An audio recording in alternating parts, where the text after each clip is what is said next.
Marjorie Taylor Greene made another appearance on ABC's The View. As I've described before, she is on her I'm Less Crazy tour now. But as I told you, the reasons that one would be, as I was, so opposed to Marjorie Taylor Greene are probably still there. So it's great that she called out, like I just referenced, Trump on Epstein. It's great that now she's calling him out on other things. But let's not just totally whitewash who she is, her history, and rewrite that story. And so I've shown you clips of her being asked about some of her past statements. This is a really important one because as I ranted about yesterday on the 5th anniversary of January 6th, we can't have a functioning democratic discourse with people who assault the foundation of that democracy. Just can't. And that has to be issue number one. So I appreciate in past interviews they're bringing up like, hey, you said this thing. You said this crazy thing. You said, Biden has a third butt cheek. Like, what? Why were you saying all of that? And it's interesting to hear her answer those. But she should be pressed on the most important, which is she participated in a series of lies after Trump lost the 2020 election. She's on tape saying we can't allow the peaceful transfer of power. And then indeed, for the first time in American history, we didn't have a peaceful transfer of power. And she has never come around on that issue. And that's what's brought up to her on The View. Former Congresswoman. Yesterday was While you watch this clip, by the way, please do click the subscribe button if you appreciate what we do. It is a very simple gesture on your part, but it makes a big impact algorithmically in getting the word out about what we do to more people. Anniversary of January 6th. And Jack Smith, the January 6th special counsel, testified in a 255-page transcript that we have posted on our website that Trump was the most culpable and most responsible person in the conspiracy and that the attack on the Capitol would not have happened without him. Now, in the past, you defended Trump against those accusations. You blamed Antifa for storming the Capitol. You supported the January 6th rioters. And you said this, quote, there was mass voter fraud on a scale that should terrify every American regardless of political party. That has found not to be true by over 60 cases. So now that you are the new Marjorie Taylor Greene, do you still believe that those things that you said in the past? Well, first of all, I'm the same Marjorie Taylor Greene, and I can tell you with authority because I was actually there that day. And serving in Congress, I've viewed all of the security tapes within the Capitol. Also, I can tell you because I was in White House meetings, spoke with the president leading up to then. I know that he requested 10,000 National Guard troops to be there on January 6th. Nancy Pelosi denied that. Also, Sergeant Sund, head of the Capitol Police, has testified that he asked for backup and was not even responded to for hours and hours and hours. Do you still support the January 6th rioters? I support the people that, so first off, over 95% of BLM and Antifa rioters, their charges were dropped. They were never prosecuted. Do you believe that Antifa and not the January 6th rioters I'm against a two-tier justice system. January 6ers, almost 100% were prosecuted and were sent to prison. And do you think that I'm also against solitary confinement, which your mayor of this city just signed an executive order against. And so you January still think it was Antifa and BLM that attacked the Capitol? I believe that like when it was happening. Because you don't believe that now? No, because I had never seen Trump supporters be violent before, and we went through a year. So she's literally laughed at there. You had never seen Trump supporters be violent before, really? Really? That seems a little redonk. In 2020, we went through a year of watching Antifa and riots all over the country. So you don't believe that caused $2 billion in damage? No, absolutely not. Those were my statements while it was happening. I'm inside the Capitol. What is happening? Do you believe that Trump? And then we'll go a little bit further here in a second, but she said she's not a new Marjorie Taylor Greene. Joe Biden, you're not a president. You're a piece of shit. I think you are trying to be a new Marjorie Taylor Greene because you're saying we have to unite, we have to reject division. Kiss my ass. All right. That was you. That was you back then. And this is what you have to answer for. We can't allow this just to be gone, just to let it go. You can't allow it to just transfer power peacefully like Joe Biden wants and allow him to become our president. That's a lot to answer for. And then something happened after that. After she said that, something really notable happened that seemed to be exactly what she was calling for. So, yeah, you have a lot to address. You can't just go, yesterday I realized that we're really divided and Trump's a little bit crazy, so I'm a new me. I like the whole new year, new me thing to an extent. Doesn't work for you, Marge. Capitol. What is happening? Do you believe in? that Trump was responsible for the insurrection on the Capitol? No, he did not plan it. He did not order it. And I can tell you that. He encouraged. You don't think he incited an insurrection? He said people go peacefully and make your voices heard. He's on record on video saying these things. I'm telling you the facts. But he was whether complimenting them, so that encouraged them. Come on. I don't agree with political violence. So I spoke out against Antifa.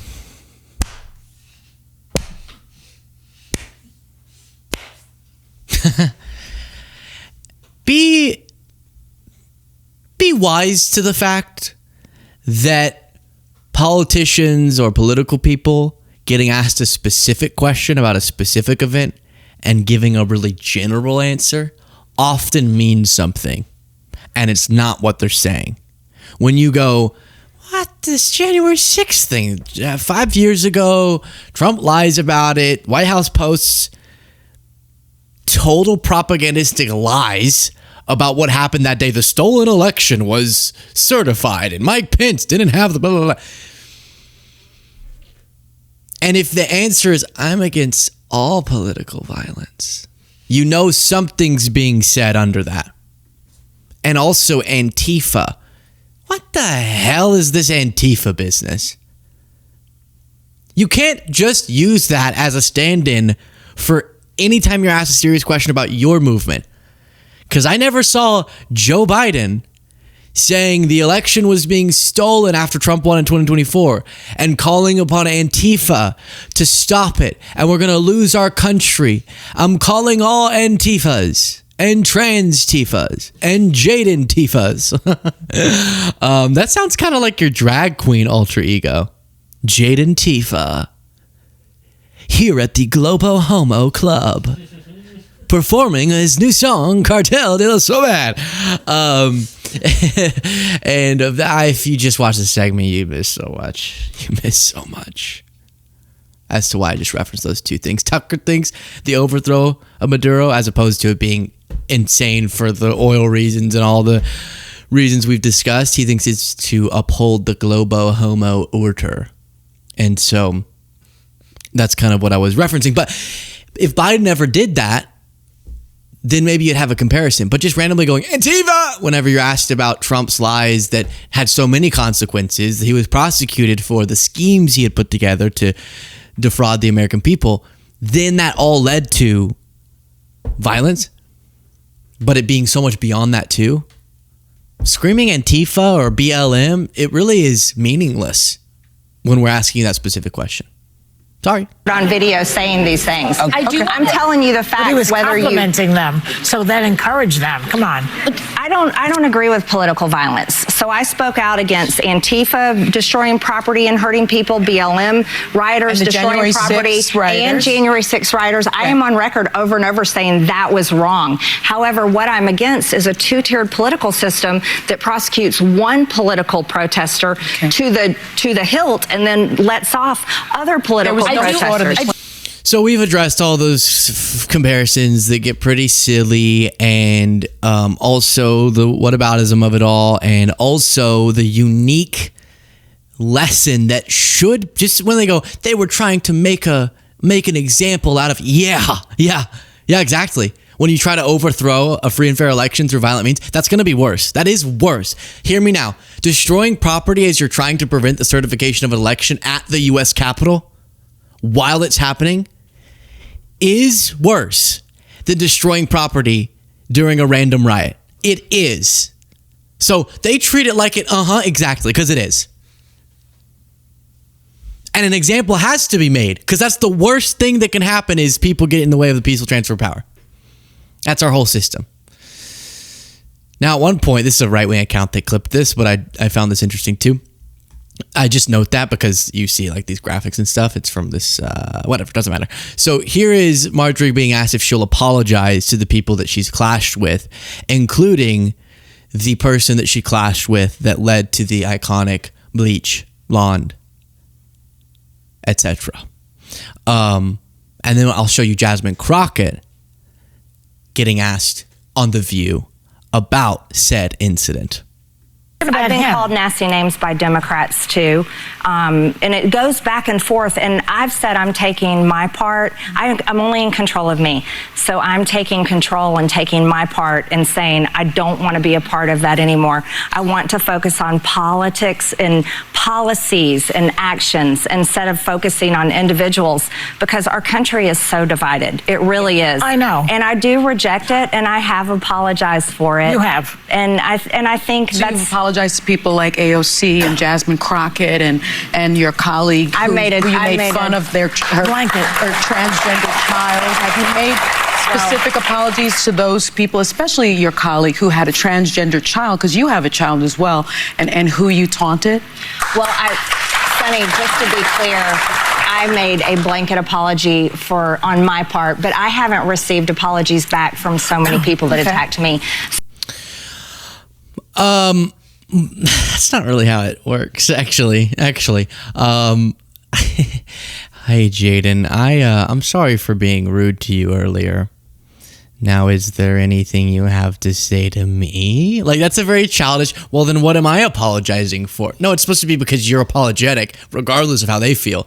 And also, I love the blanket apology. They're like, do you want to apologize to people? She's like, I did a blanket apology. Just a general, to anyone whom it concerns. Sorry. MTG. That's great. Y'all, all of you try to go do that in your personal life. Your significant other is like, oh my gosh, I heard that you were talking about how I'm terrible in bed. And you're like, no, I apologize. No, you didn't. Yeah, I did a blanket apology yesterday to anyone whom I've hurt. What's the deal? I posted on Instagram. Sorry. To everyone from me. Oh gosh. So she says she needs an apology. They haven't apologized to her, but she's apologized to everyone. Well, here's Jasmine Crockett being asked about MTG. Today, Marjorie Taylor Greene retired from Congress. You know that, right? You and she have sparred. You have sparred with her many times, most famously in your viral bleach blonde, bad-built butch body exchange. Okay. Look at that picture. Now she's speaking out. I still denounce that, by the way. Some people ask me how I'm so brave. I say, woke up this way.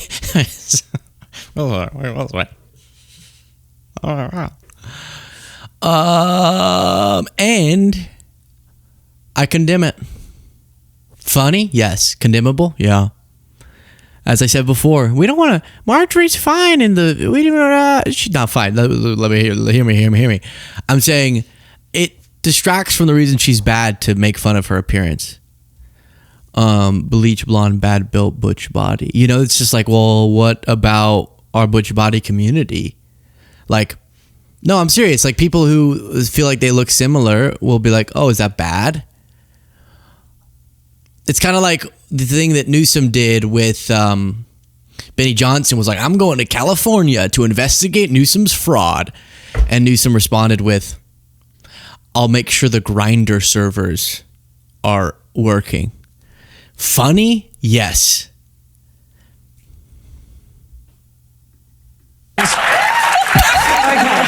Now she's speaking out against Donald Trump, just like you.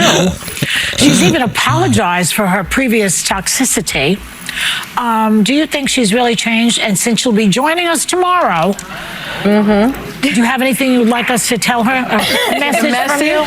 Listen, I can only hope that she's changed. I don't quite believe it, but I do want people to give her grace to the extent that she is doing something that honestly most of the boys are too afraid to do. Yes. She is willing.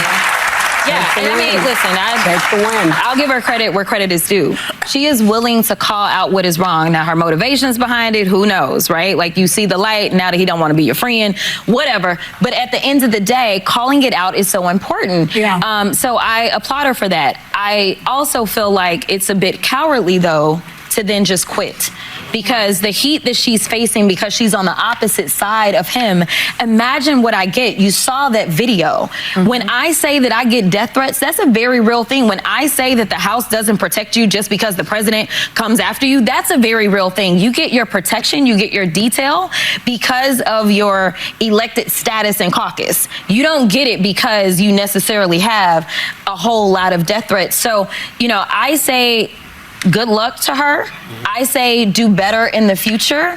And I say go and talk to other folk that may be feeling like you and tell them that he is not the leader that you need in this moment. And even if that means voting for a Democrat, do what is best for this country. Yeah, hey, I agree. I absolutely agree. And I'm not liking this whole give me the credit for changing. But when you ask me how I've changed, other than being critical of Trump now, it falls a little bit flat,